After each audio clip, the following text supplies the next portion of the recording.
สวัสดีค่ะดิฉันชื่อนางสาวมรการแก้วเขียวนะคะนักเรียนชั้นมัธยมศึกษาปีที่6ทับ4เลขที่35ค่ะวันนี้นะคะเราจะมานำเสนอเกี่ยวกับคลื่นแม่เหล็กไฟฟ้านะคะก่อนอื่นนะคะเราต้องทำความรู้จักเกี่ยวกับคลื่นแม่เหล็กไฟฟ้าก่อนนะคะคลื่นแม่เหล็กไฟฟ้านะคะเกิดจากการรบกวนทางแม่เหล็กไฟฟ้าโดยการทำให้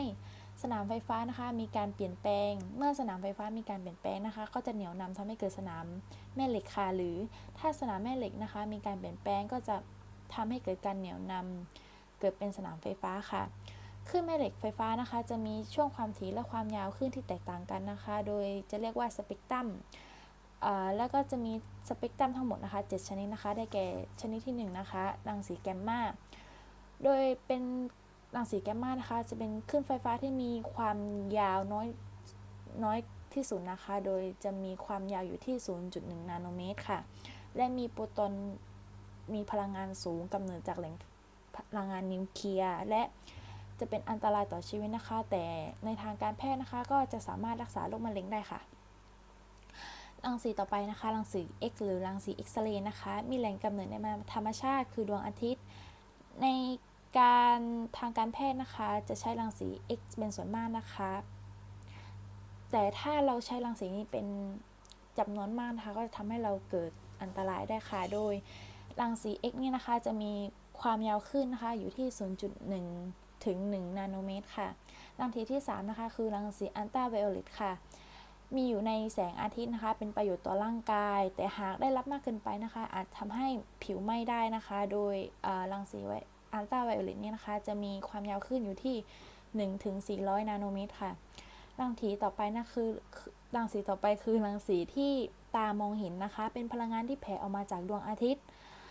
เป็นพลังงานที่มีความสำคัญต่อโลกมากๆนะคะเพราะว่าเพื่อจะใช้แสงนี้นะคะในการสังเคราะห์แสงค่ะโดยคลื่นนี้นะคะจะมีความยาวคลื่นอยู่ที่400 ถึง 700 นาโนเมตรค่ะรังสีต่อไปนะคะคือรังสีอินฟราเรดโลกและสิ่งมีชีวิตแผ่รังสีอินฟราเรดออกมานะคะทำให้เกิดก๊าซเรือนกระจกเช่นก๊าซคาร์บอนไดออกไซด์และไอน้ำนะคะในชั้นบรรยากาศนะคะจะมีในชั้นทำให้ชั้นบรรยากาศนะคะอบอุ่นโดยคลื่นนี้นะคะจะมีความยาวคลื่นอยู่ที่700 ถึง 1 มิลลิเมตรค่ะแล้วก็รังสีไมโครเวฟนะคะเป็นใช้ประโยชน์ในการโทรคมนาคมทางไกลนะคะและประยุกต์ใช้กับเตาไมโครเวฟได้นะคะโดยรังสีคลื่นไมโครเวฟนะคะจะมีความยาวคลื่นอยู่ที่1 มิลลิเมตรนะคะถึง10 เซนติเมตรค่ะโดยคลื่นสุดท้ายนะคะจะเป็นคลื่นวิทยุค่ะเราจะคลื่นวิทยุนี่ค่ะจะเป็นคลื่นที่มีความยาวมากที่สุดนะคะในบรรดา7ชนิดนะคะโดยคลื่นชนิดนี้นะคะสามารถเดินทางผ่านชั้นบรรยากาศได้นะคะโดยเราจะใช้ประโยชน์ของคลื่นชนิดนี้นะคะโดยการโทรคมนาคมค่ะถ้าเปรียบฉันเป็น